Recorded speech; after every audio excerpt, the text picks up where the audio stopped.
తెలంగాణలో సాగు భూమికే రైతు భరోసా ఇవ్వాలని సూత్రప్రాయంగా నిర్ణయించారు. రైతు భరోసా విధి విధానాలపై నిన్న చర్చించింది సబ్ కమిటీ. ఒక తుది నివేదికను రెడీ చేసింది. Sub committee chairman Bhatti Vikramarka ఇవాళ సీఎం రేవంత్ని కలిసి విధి విధానాలు వివరించబోతున్నారు. రైతు భరోసా నివేదికను రేపు మంత్రివర్గం ముందు పెట్టుతుంది ఉపసంఘం. రేపటి కేబినెట్ భేటీలో రైతు భరోసాపై తుది నిర్ణయం తీసుకుంటారు.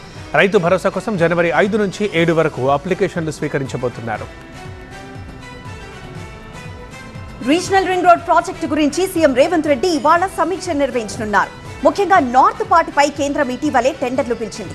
సౌత్ పార్ట్ విషయంలో రాష్ట్ర ప్రభుత్వం స్వయంగా నిర్మించాలని నిర్ణయం తీసుకున్న టెండర్ దాఖలకు ఏ ఒక్క కంపెనీ ముందుకు రాలేదు.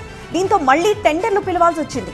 సౌత్ పార్ట్ నిర్మాణానికి దాదాపు 18,000 కోట్లు ఖర్చు అవుతుందని అంచనా వేశారు. సౌత్ పార్ట్ నిర్మాణ బాధ్యతను కేంద్రమే చేపట్టాలని రాష్ట్ర ప్రభుత్వం లేఖ రాసింది. భూసేకరణ, అటవీ అనుమతులు, క్యాన్వా అనే ఫ్రీ టూల్ని యూజ్ చేసుకుని ఎటువంటి డిజైన్ అయినా మనమైతే సింపుల్గా చేసుకోవచ్చు. అది ఎలాగో నేర్చుకుందాం అనుకుంటున్నారా? అయితే ఫ్రీడమ్ యాప్ని డౌన్లోడ్ చేసుకోండి. అలైన్మెంట్తో సమీప ప్రాంతాల ప్రాముఖ్యత వంటి అంశాలపై సీఎం సమీక్షలో చర్చించనున్నారు. హైదరాబాద్ రీజనల్ రింగ్ రోడ్డుపై కీలక వ్యాఖ్యలు చేశారు BJP MP Etela Rajender. Regional ring road అలైన్మెంట్లో తప్పులు జరిగాయంటూ ఆరోపించారు. కొందరు ఇన్ఫ్లుయెన్స్ చేసి తమకు కావలసిన విధంగా అలైన్మెంట్లో మార్పులు చేయించుకున్నారన్నారు. RRR అలైన్మెంట్ మార్పులపై కేంద్రానికి ఫిర్యాదు చేశామని, గడ్కరీ దృష్టికి తీసుకెళ్లామని చెప్పారు. ₹1 కోటి విలువైన భూమికి 10 లక్షలు ఇస్తామంటే కుదరదంటున్నారు ఈటెల. రైతులకు న్యాయం జరిగే వరకు బీజేపీ అండగా ఉంటుందంటున్నారు. విజయవాడలో సీఎం చంద్రబాబు పర్యటించనున్నారు. 12 గంటలకి గణపతి సచ్చిదానంద ఆశ్రమాన్ని సందర్శించనున్నారు సీఎం. అక్కడ జరిగే పూజలో పాల్గొనే సీఎం ఆ తర్వాత రోడ్డు మార్గాన గన్నవరం విమానాశ్రయం చేరుకుంటారు. అక్కడి నుంచి నేరుగా హైదరాబాద్ వెళ్లనున్నారు చంద్రబాబు. సినీ నటి మాధవీలతపై జేసీ ప్రభాకర్ రెడ్డి సీరియస్ అయ్యారు. న్యూ ఇయర్ సెలబ్రేషన్స్కి తనపై నమ్మకంతోనే తాడిపత్రి మహిళలు ఈవెంట్కి వచ్చారని చెప్పారు. ఈవెంట్కు వెళ్లొద్దన్న మాధవీలత అసభ్యకరంగా బట్టలు వేసుకుంటుందన్నారు. బతుకు దురువు కోసం కాలం గడుపుకునే వాళ్ళు తాడిపత్రి మహిళలకు బుద్ధులు చెప్తారా అని ప్రశ్నించారు. అనంతపురంలో జరిగిన బస్సుల దగ్ధం విషయంలో తాను కంప్లైంట్ ఇవ్వనని, పోలీసులపై నమ్మకం పోయిందని అన్నారు జేసీ. సంధ్యా థియేటర్ తొక్కిస్లాట ఘటన కేసులో అల్లు అర్జున్ బెయిల్ పిటిషన్పై నాంపల్లి కోర్టు ఇవాళ తీర్పు వెల్లడించనుంది. అల్లు అర్జున్ బెయిల్ పిటిషన్పై ఇప్పటికే వాదనలు ముగిశాయి. దాంతో అల్లు అర్జున్ బెయిల్ పిటిషన్పై నాంపల్లి కోర్టు ఎలాంటి తీర్పిస్తుందన్నది ఉత్కంఠ రేపుతోంది. సంధ్యా థియేటర్ తొక్కిస్లాట ఘటనలో రేవతి అనే మహిళ మృతి చెందడానికి అల్లు అర్జునే కారణమంటూ చిక్కడపల్లి పోలీసులు కేసు నమోదు చేశారు. ఈ కేసులో ఇప్పటికే అల్లు అర్జున్ మధ్యంతర బెయిల్పై ఉన్నారు. రాష్ట్ర విద్యుత్ శాఖ డైరెక్టర్ల భర్తీలో బీసీలకు 50% కేటాయించాలని రాజ్యసభ సభ్యుడు ఆర్ కృష్ణయ్య డిమాండ్ చేశారు. హైదరాబాద్ కాచిగూడలో నిర్వహించిన సమావేశంలో విద్యుత్ బీసీ ఉద్యోగుల మహాసభల వాల్ పోస్టర్ని ఆర్ కృష్ణయ్య ఆవిష్కరించారు. బీసీ విభాగం ఉద్యోగుల ప్రమోషన్లలో అనేక అక్రమాలు చోటు చేసుకున్నాయని ఆరోపించారు. విద్యుత్ ఉద్యోగుల పదోన్నతుల్ని సమీక్షించాలని, నష్టపోయిన బీసీ ఉద్యోగులకు అవకాశం కల్పించాలని ఆయన డిమాండ్ చేశారు. సంస్థాగత ఎన్నికలకు సన్నాహాలు మొదలుపెట్టింది బీజేపీ. రాష్ట్రాల వారీగా ఎన్నికల ఇన్ఛార్జ్లను నియమించింది. ఏపీకి పీసీ మోహన్, తెలంగాణకు శోభా కరంద్లాజే, తమిళనాడుకు కిషన్ రెడ్డి, గుజరాత్కు భూపేంద్ర యాదవ్, కర్ణాటకకు శివరాజ్ సింగ్ చౌహాన్ను నియమించింది. యూపీకి పీయూష్ గోయల్, బీహార్కు మనోహర్ లాల్ ఖట్టర్, మధ్యప్రదేశ్కు ధర్మేంద్ర ప్రధాన్ను నియమించింది. బస్సు ఛార్జీలు పెంచాలని నిర్ణయం తీసుకుంది కర్ణాటక ప్రభుత్వం. ప్రస్తుతం కొనసాగుతున్న ఛార్జీలకు 15% పెంచేందుకు రాష్ట్ర కేబినెట్ ఆమోదం తెలిపింది. పెంచిన ఛార్జీలు ఎల్లుండి నుంచి అమల్లోకి రానున్నాయి. ఆర్టీసీలో మహిళలకు ఉచిత ప్రయాణంతో సంస్థకు వస్తున్న నష్టాన్ని పూడ్చేందుకు ఈ నిర్ణయం తీసుకున్నట్లు తెలుస్తోంది. ఎన్నికల్లో మహిళలకు ఇచ్చిన హామీల అమలుకు రెడీ అవుతోంది ఏపీ సర్కార్. ఆర్టీసీ బస్సుల్లో ఉచిత ప్రయాణం కల్పించేందుకు కసరత్తు ముమ్మరం చేసింది. అన్ని అనుకూలిస్తే సంక్రాంతి నుంచే పథకం ప్రారంభించే ఆలోచనలో ఉంది. పథకం అమలును పరిశీలించేందుకు ఏపీ కేబినెట్ సబ్ కమిటీ కర్ణాటకకు వెళ్లింది. బెంగళూరులో కర్ణాటక రవాణా శాఖ మంత్రితో సమావేశమై వివరాలు తెలుసుకోనుంది. కోనసీమ జిల్లా DMHO కార్యాలయంలో అక్రమ వసూళ్లకు పాల్పడ్డ సీనియర్ అసిస్టెంట్ శ్రీధర్పై వేటు పడింది. అతని అవినీతిపై TV9 వరుస కథనాలు ఇచ్చింది. సిబ్బందిపై విచారణ జరిపిన అధికారులు లంచాలు తీసుకుంది నిజమని తేల్చారు. శ్రీధర్ని సస్పెండ్ చేస్తూ వైద్య ఆరోగ్య శాఖ రీజనల్ డైరెక్టర్ పద్మజ శశిధర్ ఉత్తర్వులు జారీ చేశారు. కార్యాలయంలో పనిచేసే మరో 3 చర్యలు తీసుకునేందుకు రెడీ అయ్యారని తెలుస్తోంది. కర్నూలు జిల్లా ఎమిగనూరు మండలం బనవాసి గురుకుల జూనియర్ కళాశాల విద్యార్థుల పట్ల లైంగిక వేధింపులకు పాల్పడ్డ లైబ్రేరియన్ మద్దిలేటిని ఎటకేలకు అరెస్ట్ చేశారు పోలీసులు. ముద్దు పెట్టాలని, హక్ చేసుకోవాలని అమ్మాయిల్ని వేధించాడు మద్దిలేటి. అతనిపై చర్యలు తీసుకోవాలని 2 రోజులుగా విద్యార్థినులు ఆందోళనలు చేశారు. మద్దిలేటిపై పోక్సో కేసు పెట్టి అరెస్ట్ చేశారు పోలీసులు. తిరుమలలో భక్తుల రద్దీ పెరిగింది. శ్రీవారి దర్శనానికి 12 గంటల టైం పడుతోంది. 6 కంపార్ట్మెంట్లలో వేచి ఉన్నారు భక్తులు. నిన్న శ్రీవారిని 62,000 మంది భక్తులు దర్శించుకున్నారు. శ్రీవారి హుండీ ఆదాయం 4,17,00,000 వచ్చింది. విశ్వ హిందూ పరిషత్ ఆధ్వర్యంలో ఎల్లుండి హైందవ శంఖారావానికి పిలుపునిచ్చారు నేతలు. విజయవాడలో జరిగే భారీ బహిరంగ సభకు ఇప్పటికే ఏర్పాట్లు జోరుగా సాగుతున్నాయి. సభకొచ్చే వారి కోసం 10 ప్రత్యేక రైళ్లు, 3,500 బస్సులను ఏర్పాటు చేశారు. సభకు 2.5 లక్షల మంది వస్తారని అంచనా వేస్తున్నారు. ఈ సభకు చిన్నజీయర్ స్వామి, గణపతి సచ్చిదానందతో పాటు 100 మంది మఠాధిపతులు హాజరవుతారు. అల్లూరు జిల్లా పాడేరులో ఎరుపెక్కిన మేఘాలు కనువిందు చేస్తున్నాయి.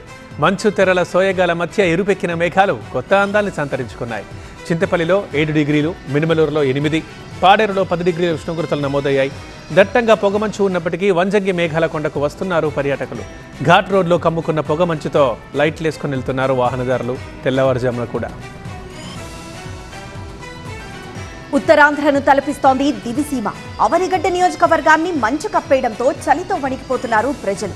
అవనిగడ్డ మండలం పులిగడ్డ వద్ద కృష్ణమ్మను తలపిస్తోంది మంచు సరస్సు.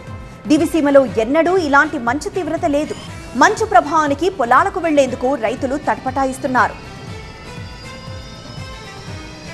తెలంగాణలో చలి తీవ్రత పెరిగింది. ఆదిలాబాద్లో 9 డిగ్రీల ఉష్ణోగ్రత నమోదైంది.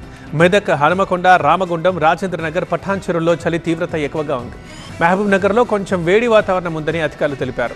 రానున్న రోజుల్లో చలి తీవ్రత మరింతగా పెరుగుతుందని అంచనా వేస్తోంది వాతావరణ శాఖ. నిజామాబాద్ జిల్లా వేల్పూర్లో పొగమంచుతో ఇబ్బంది పడుతున్నారు ప్రజలు. ఎదురుగా వచ్చే వాహనాలు కనిపించడం లేదు. పొగమంచు ఉండడంతో వాహనదారులు నెమ్మదిగా వెళ్లాలని, జాగ్రత్తలు పాటించాలని అధికారులు సూచించారు. దేశ రాజధాని ఢిల్లీని దట్టమైన పొగమంచు కమ్మేసింది. అదే టైంలో చలితో పాటు కాలుష్యము పెరిగింది. ఉదయం 10 గంటలు దాటిన మంచుతో ముందు వాహనాలు కనపడక ప్రజలు ఇబ్బంది పడుతున్నారు. ప్రతికూల వాతావరణంలో కూడా కర్తవ్య పథలో పరేడ్ రిహార్సల్స్ చేస్తున్నారు సైనికులు. Hyderabad north zone DCP Rashmi పెరుమల్ని కలిశారు కంటోన్మెంట్ ఎమ్మెల్యే శ్రీ గణేష్. తమ నియోజకవర్గంలో డ్రగ్స్, గంజాయిని అరికట్టాలని, అసాంఘిక కార్యకలాపాలు అరికట్టడానికి సీసీ కెమెరాలు ఏర్పాటు చేయాలని కోరారు. కొంతమంది యువత గంజాయి బారిన పడుతున్నారని, వారిపై కఠిన చర్యలు తీసుకోవాలని డీసీపీని కోరారు ఎమ్మెల్యే శ్రీ గణేష్. విశాఖ జిల్లా సింహాచలం ఆలయ ఉద్యోగి కింతాడ అప్పలరాజు సస్పెన్షన్కి గురయ్యాడు. అంతరాలయం దర్శనం పేరుతో 1,800 రూపాయలు వసూలు చేసి భక్తుడికి టోకరా ఇచ్చాడు. హైదరాబాద్కు చెందిన భక్తుడు ఫిర్యాదు చేయడంతో విచారించారు అధికారులు. ఈ విచారణలో డబ్బులు తీసుకుంది నిజమే అంటూ తేలడంతో అప్పలరాజుని సస్పెండ్ చేశారు ఈవో త్రినాథరావు. ములుగు జిల్లా వెంకటాపురం, భద్రాచలం మధ్య రాకపోకలు బంద్ అయ్యాయి. ఓవర్లోడ్ ఇసుక లారీలతో ప్రధాన రహదారిపై 2 అడుగుల మేర కుంగింది బ్రిడ్జ్. వెంకటాపురం మండలం యాకన్నగూడెం శివార్లోని రాళ్లవాగు బ్రిడ్జ్ కుంగిపోయింది. చర్ల నుండి వెంకటాపురం మీదుగా నిత్యం వందలాది ఇసుక లారీలు తిరుగుతున్నాయి. ఓవర్లోడ్ ఇసుక లారీలతో బ్రిడ్జ్కి ముప్పు ఏర్పడింది. దీంతో ఆ మార్గంలో రాకపోకలను నిలిపివేశారు పోలీసులు. మణుగూరు మీదుగా వాహనాలను దారి మళ్లించారు. విశాఖ సాగర తీరంలో నేవీ విన్యాసాలు అబ్బురపరిచాయి. రేపటి ప్రదర్శన సన్నాహకంలో భాగంగా ఫుల్ డ్రెస్ రిహార్సల్స్ నిర్వహించారు. యుద్ధ విమానాలు, హెలికాప్టర్లతో నేవీ సిబ్బంది సాహస ప్రదర్శన ఆకట్టుకుంది. యుద్ధ నౌకలు, నేవీ బ్యాండ్ ప్రత్యేక ఆకర్షణగా నిలిచాయి. లేజర్ షో, డ్రోన్ షోతో జరిగే నేవీ ఆపరేషనల్ డెమోకు సీఎం చంద్రబాబు హాజరవుతున్నారు. మాజీ ప్రధాని మన్మోహన్ సింగ్ స్మారక స్తూపం ఏర్పాటుకి కేంద్రం కసరత్తు తెలిపింది. అందుకోసం ఢిల్లీలో 2 స్థలాన్ని పరిశీలిస్తోంది. విజయ్ ఘాట్, ఏక్తా స్థల్ ఈ ప్రాంతాల్లో స్మారక స్తూపం ఏర్పాటుకి రెడీ అవుతోంది. మరోవైపు మన్మోహన్ సింగ్ సంతాప దినాల్ని కొనసాగిస్తోంది కేంద్రం. తమిళనాడు కోయంబత్తూరులోని ఫ్లైఓవర్పై గ్యాస్తో వెళ్తున్న లారీ నుంచి ట్యాంకర్ విడిపోయింది. రోడ్డుపై గ్యాస్ లీక్ అవుతూ ఉండడంతో ఆపే ప్రయత్నం ముమ్మరం చేశారు అధికారులు. అవినాశి రోడ్డులోని ఉప్పిలిపాళయం ప్రాంతంలో జరిగింది ఘటన. ఘటనా స్థలానికి చేరుకున్న అధికారులు ఫ్లైఓవర్ చుట్టుపక్కల రోడ్లపై ట్రాఫిక్ ను నిలిపివేశారు. ట్యాంకర్ లారీలో మంటలు చెలరేయకుండా ఫైర్ సిబ్బంది సహాయక చర్యలు ముమ్మరం చేశారు. కిలోమీటర్ పరిధిలో ఉన్న స్కూళ్లకు సెలవులు ప్రకటించారు. సినీ నటి మాధవీలతపై అనంతపురం జిల్లా తాడిపత్రి పోలీస్ స్టేషన్లో ఫిర్యాదు చేశారు మహిళా కౌన్సిలర్లు. రాష్ట్ర Mala corporation director Kamalamma, Tadipatri municipal కౌన్సిలర్లు ఫిర్యాదు చేయడంతో కేసు నమోదు చేశారు పోలీసులు. డిసెంబర్ 31న జేసీ పార్క్లో ఏర్పాటు చేసిన only for ladies new year వేడుకలపై సినీ నటి మాధవీలత తప్పుడు ఆరోపణలు చేశారని ఫిర్యాదులో ప్రస్తావించారు. ఢిల్లీలో రిపబ్లిక్ డే రిహార్సల్స్ కొనసాగుతున్నాయి. 76వ గణతంత్ర దినోత్సవం సందర్భంగా ఈ నెల 26న పెరేడ్ జరగనుంది. దీనికి సంబంధించి ఢిల్లీలోని కర్తవ్య పథలో రక్షణ శాఖ సిబ్బంది పెరేడ్ రిహార్సల్స్ నిర్వహించారు. మెగాస్టార్ ప్రస్తుతం వరుస సినిమాలు చేస్తున్నారు. విశ్వంభర తర్వాత అనిల్ రావిపూడితో పర్ఫెక్ట్ మీటర్లో ఉండే ఒక కమర్షియల్ సినిమా చేయబోతున్నారు. దీని తర్వాత శ్రీకాంత్ ఓదెలతో భారీ సినిమా ఉండబోతోంది. ఈ సినిమా కోసం చిరు 75 కోట్ల దాకా రెమ్యునరేషన్ అందుకోబోతున్నట్లు ప్రచారం జరుగుతోంది.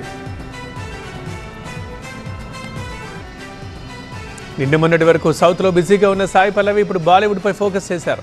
అక్కడే 2 సినిమాలు చేస్తున్నారు. రామాయణంలో సీతగా నటిస్తున్న ఈ బ్యూటీ తాజాగా ఆమిర్ ఖాన్ కొడుకు సినిమాలోనూ నటిస్తున్నారు. ఈ విషయం ఎప్పుడో బయటకు వచ్చినా అధికారికంగా ఇప్పుడు ఖరారు చేశారు హీరో జునైద్ ఖాన్. బాలీవుడ్ దర్శకుడు సాజిద్ ఖాన్ సంచలన వ్యాఖ్యలు చేశారు. గత 6 ఏళ్లలో చాలా సార్లు తాను ఆత్మహత్య చేసుకోవాలనుకున్నట్లు తెలిపారు సాజిద్ ఖాన్. ఆయనపై కొన్నేళ్ల కిందట మీటూ ఆరోపణలు వచ్చాయి. ఆ తర్వాత ఆయన తెరకెక్కిస్తున్న హౌస్ఫుల్ 4 నుంచి తప్పించారు. ఇవన్నీ చూశాక చచ్చిపోవాలనుకున్నట్లు తెలిపారు సాజిద్. ఆ తర్వాత తనకు తానే ధైర్యం చెప్పుకున్నట్లు తెలిపారు.